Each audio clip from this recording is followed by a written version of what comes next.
नमस्कार, मी सोरा. यापूर्वी तुम्ही असा पदार्थ गोडाचा खाल्ला नसेल दुधीपासून. कारण दुधी बऱ्याच जणांना आवडत नाही, कारण त्याला थोडासा कडवटपणा असतेच आणि चव पण तेवढी दुधीची लागत नाही भाजीमध्ये. भाजी बऱ्याचपैकी लोकं खात नाही त्याच्यामुळं. आणि हा गोडाचा पदार्थ एकदा करून बघा तुम्ही जेवणामध्ये किंवा मधल्या वेळेत खाण्यासाठी. खूप छान आहे आणि चवीलासुद्धा खूप छान लागतो, अगदी शिऱ्यासारखा. एकदा अशा प्रकारे करून बघा. दुधी ज्यांना आवडत नाही तर गोडाचा पदार्थ करून खायला घाला, नक्कीच आवडेल. आता या ठिकाणी बघा, दुधी घेतलेली आहे. दुधी कशी ओळखायची, कोवळी कशी आहे आणि कशी घ्यायची. कधीही कोवळी घ्यायची आणि साईजला अशी छोटी घ्यायची, मोठ्या साईजची घ्यायची नाही. आणि जी छोटी साईज असते ना, त्याचं साल पण असं खूप पातळ असतं आणि ते पाहू शकता. आणि ही बागची साईड जी दांडी असते ती छोटी असते आणि अशा प्रकारे स्किन पण ही अशी थोडीशी म्हणजे चकाकी आलेली असते. आता हे 2 दिवस झाले मी आणून ठेवली, पण जेव्हा आणली ना तेव्हा खूप छान होती, अशी खूप चकाकीसुद्धा होती आणि मस्त अशी. आणि बघा, सहज कटल्या जाते. अशा प्रकारे हे कवळी घ्यायची. आणि इथे पहा, असे मी कट करून घेतलेले आहे. आता हे किसून घेते. जेवढा लागेल तेवढाच घेते मी. दुधी खूप लांब आहे आणि भरपूर मोठा होत आहे, त्याच्यामुळे मी जेवढा लागेल तेवढाच घेते इथे. आता हे किसून घेते. आणि आरोग्यासाठी दुधी खूप चांगली आहे. बरेच आजारापासून आपल्याला आरामसुद्धा मिळतो आणि दुधी आपल्या शरीरात गेलीच पाहिजे, त्याच्यामुळे इथे दाखवते मी. भाजी तर नेहमीच खात आलो. भाजी कोणाला आवडत नाही, आवडतं पण. असं नाही की आवडत नाही, पण असा गोडाचा पदार्थ एकदा करून खायला घाला. लहान मुलेसुद्धा दुधी खात नाही, त्यांना पण अशा प्रकारे करून खाऊ घाला, नक्कीच आवडेल त्यांना. आणि कुठला सणवार असेल, जेवणामध्ये ताटामध्ये हा गोडाचा पदार्थ घरामध्ये तर दुधी असतो. आता सीझन पण आहे छान असे. आता हे पूर्ण मी खिसून घेतलेलं आहे अशा प्रकारे बघा. आणि जे खालचं साल होतं ते मी घेतलं नाही आहे अशा. आणि इथे पहा, हे फेकून देते मी. इथे मी खिसून घेतलेला आहे आणि लगेच काळा पडतो, त्याच्यामुळे लगेच हा पदार्थ करायला घ्यायचा. आता कढईमध्ये आपल्याला घ्यायचं आहे तूप. तूप इथे आवडीप्रमाणे ठेवा. मी सरट्यावरच घेतलेलं आहे, लागेल तसं तुपाचा इथे वापर करते आणि कमीच वापरते तूप. आणि इथे बदाम टाकते मी. काजू मला आवडत नाही, त्याच्यामुळे मी इथे बदामाचा वापर करते. काजू, बदाम, ड्रायफ्रूट तुम्ही आवडीप्रमाणे इथे भरपूर ठेवू शकता. आणि बदामाचे काप, हे काजू बदाम वगैरे तुम्हाला ड्रायफ्रूट जे आहे ते तुपामध्येच असे परतून घ्यायचं. त्यामध्ये टाकायचं आपल्याला हे दुधी किसलेला. आणि हे दुधी आपण यामध्ये असं टाकायचा तुपामध्ये, खूप छान याचा एकजीव आणि कडवटपणा जरासा कमी करून घ्यायचा आहे. दुधीला थोडासा कडवटपणा आणि असं वेगळीच चव असते, त्याच्यामुळे हे तुपामध्ये असं छान परतायला गेला पाहिजे हे किस. आणि बराच वेळ थोडासा लागतो, जास्त वेळ लागत नाही हे.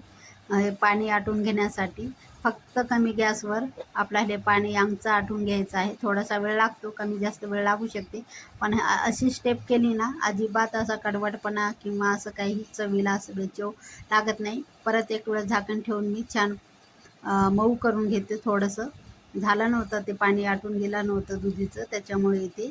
आणि इथे पहा अशा प्रकारे. आणि छान असा कोरडा झालेला आहे पहा इथे. मीच पूर्ण असा कोरडा करून घ्यायचा. फक्त तळाला लागू द्यायचं नाही, त्याची काळजी घ्यायची, नाहीतर मग चव बदलते, त्याच्यामुळे इथे सांगते अजिबात. आणि कढई जर असेल तुमच्याकडे मोठ्या साईजची तर मोठ्या साईजची थोडीशी जाडसर वापरायची इथे. पातळ वगैरे असं पातेलं किंवा कढई असेल तर वापरू नका, नाहीतर तळाला लागते, करपते, त्याच्यामुळे इथे सांगते. प्रत्येक वेळेस झाकण ठेवते मी. जेवढं शक्य होईल तेवढं हे पूर्ण असा कोरडा करून घ्यायचा आहे. आणि इथे पहा, अजिबातच दिसत नाही कढईमध्ये काही. असं हे पूर्ण कोरडा करून घ्यायचा. आता त्यामध्ये टाकते 7 ते 8 विलायची अख्ख्या टाकते, थोडेसे असे फोडून घेतलेले आहे.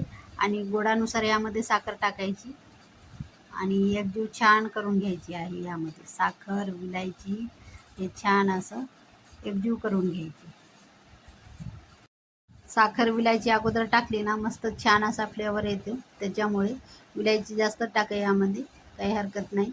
आता झाकण ठेवून मस्त अशी एक वाफ काढून घेते. साखरेच्या पाण्यामध्ये दुधी छान मुरल्या जाते, त्याच्यामुळे इथे अर्ध्या मिनिटासाठी झाकण ठेवलं होतं. आणि इथे पाहू शकता बघा किती छान साखरेचं पाणी झालेलं आहे आणि दुधी पण यामध्ये छान मुरल्या जाते. आता हे सरेट्यानेच आपल्याला असं मॅश करून घ्यायचं आहे अशा प्रकारे. आणि ते पहा अशा प्रकारे हे गॅस मिडियमला ठेवलेला आहे मी. आणि छान एकजीव. ही स्टेप खूप महत्त्वाची आहेत अगोदरच्या, त्याच्यामुळे इथे सांगते. आणि यामध्ये टाकते मी दूध आवडीप्रमाणे इथे दुधाचा वापर करा. थंड दुधाचा वापर करू नका, नॉर्मल दुधाचा वापर करा.